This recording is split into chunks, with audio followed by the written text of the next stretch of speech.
y los morenistas han logrado cerrar en términos reales. Sí hay transferencias de dinero, ahora le dan su dinerito a la gente, pero eso no lo saca de la pobreza. Vamos a platicar de este tema con Carlos Brown, está en la línea de Zoom de A la Una, él es director de programas de Oxfam México, esta organización civil que dio a conocer este reporte de cuánto se mete el señor Carlos Slim en un segundo. Te saludo con mucho gusto, Carlos, muy buenas tardes.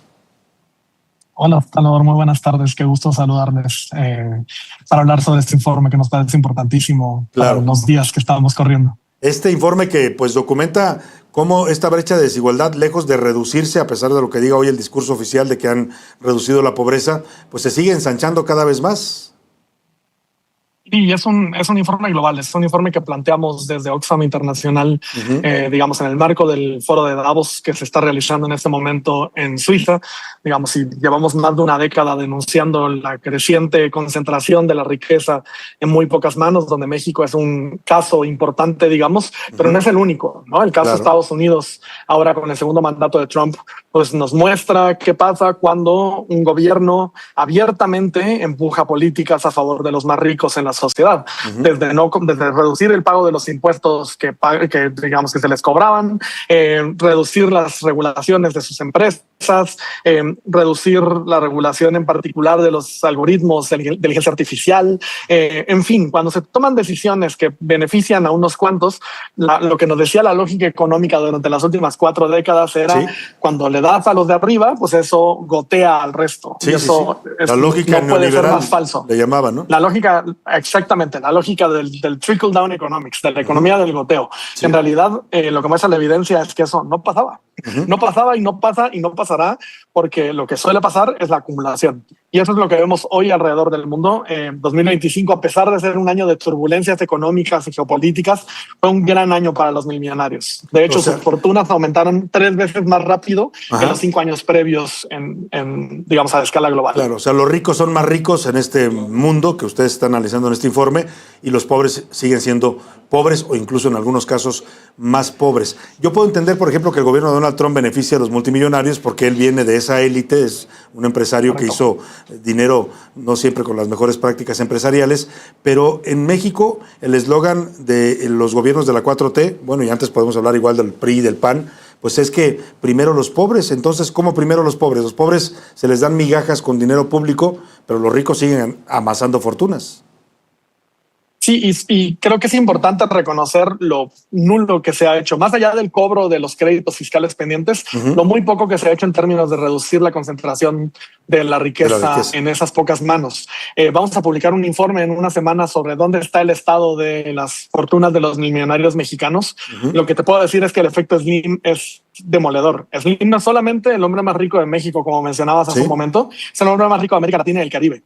Es junto con Larrea, los dos son más ricos que la mitad más pobre de América Latina y el Caribe. Es decir, 2 hombres mexicanos son más ricos que 334 millones de personas más pobres en América Latina y el Caribe. Eso ya da cuenta de un poder extraordinario, digamos. Sin duda alguna. Ahora, este informe que analiza y pone sobre la mesa este fenómeno pues de enriquecimiento de los multimillonarios mientras la pobreza sigue creciendo en el mundo, ¿hacia dónde apunta? Es decir, ¿plantea algún tipo de escenario, de solución? ¿Qué se requeriría para invertir esta dinámica en la que los ricos cada vez son más ricos y los pobres pues son más pobres?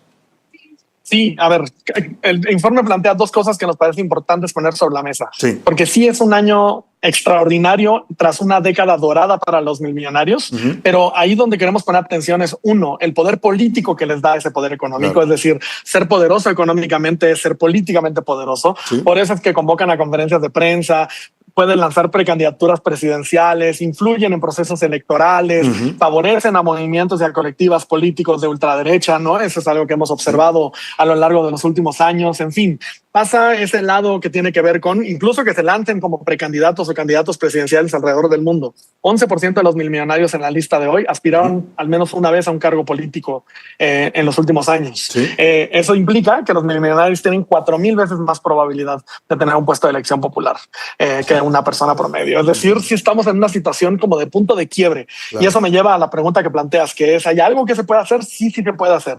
Pero ese punto de quiebre ya nos presenta un dilema. Podemos seguir eligiendo el camino de favorecer, llenar los bolsillos de los oligarcas y seguir, digamos, favoreciendo a los milmillonarios en el mundo, o podemos tener democracia, pero no podemos tener ambos. Ahora el punto de quiebre es tomar decisiones distintas para tener resultados distintos. Y eso pasa necesariamente, pensémoslo como la agenda anti-Trump en lo económico. Trump dice hay que recortar los impuestos a los más ricos. Lo que planteamos nosotros es hay que poner impuestos a los más ricos y cobrárselos, ¿no? Yo creo que ahí sí hay un acierto de esta administración en cobrárselos. El problema es que lo que plantea la ley es muy bajo y los más ricos escapan de esa, digamos, de las posibilidades de pagar como deberían pagar. Pagan muy pocos impuestos y esa es la evidencia que nos presenta el caso internacional. Pero también está la regulación del lobby de muchas de estas grandes empresas y de los algoritmos a través de los cuales influyen en gobiernos y en sociedades. Es decir, pensémoslo como la agenda anti-Trump. Trump nos plantea todo lo que no debemos hacer si lo que queremos es quitarle poder a los ultrarricos. Exactamente. ¿Y cómo lo hacemos para que eso ocurra pronto? Porque el punto de quiebre ya está aquí, porque ya estamos en una situación extraordinaria a punto de tener al primer billonario de la historia. Elon Musk está cerca de tener un millón de millones de dólares, algo que no ha pasado en la historia de la humanidad. Estamos tan cerca que es un punto de quiebre sobre o consolidamos este modelo donde los más ricos deciden sobre nuestra vida en sociedad o le apostamos a la democracia, pero una democracia en serio, que plantee alternativas, que plantee posibilidades para las mayorías y que permita además que las personas decidan sobre los recursos, porque hoy lo que tenemos es que un grupo muy pequeño de la población, 3,000 personas alrededor del mundo, deciden sobre las vidas de miles de millones de personas. Totalmente interesantísimo el estudio, lo vamos a seguir desmenuzando y desglosando para nuestro público. La gente que quiera consultarlo completo y tener una copia, ¿cómo puede hacerlo, Carlos? Pueden entrar a oxfam.mx, que es el sitio de Oxfam México, o en oxfam.org, que es el sitio de Oxfam a escala global. En cualquiera de los dos pueden consultar el informe en español. Y además, en la sección de América Latina y el Caribe, hay una separata sobre los datos para América Latina y el Caribe, y para que vean el efecto Slim, que es demoledor. Pues Slim es demasiado rico. Sin duda, demasiado rico, y en México siguen existiendo demasiados pobres. Muchas gracias, Carlos Brown, por esta entrevista, y estaremos atentos a las publicaciones y a los estudios de Oxfam. Muchas gracias por el espacio. Muy buena tarde. Pues durísimos los datos, ¿no? Increíble. Vamos a desmenuzar más de esto porque es impresionante lo que dice, ¿no? El primer billonario de la historia, que sería el señor Musk, y la diferencia entre lo que gana Carlos Slim y lo que gana un mexicano promedio es demoledora. Y además, Salvador, este fenómeno ocurre en medio de gobiernos de izquierda, que se supondría pues que aquí deberían de estar... El discurso es que primero los pobres, pero el que más ha ganado es el señor Slim. Sí, la gente tiene su dinerito, no digo que no, y mucha gente va y se inscribe y cobra su pensión, pero eso los está sacando de la pobreza, los está acercando un poco más a los niveles de vida del señor Slim. No. Es un espejismo. Esa es la realidad que no. Es un espejismo lo que tienen, porque si les quitas esos 8,000 pesos a estas personas, seguirán siendo pobres. Si tú le quitas el Cel Slim, no va a dejar de ser rico. Le puedes quitarte el Cel y 10 empresas más y seguirá siendo multimillonario. Vamos al entretenimiento con Anaí Arriaga. A todos nos encanta el chisme farandulero. Por eso te presentamos el entretenimiento.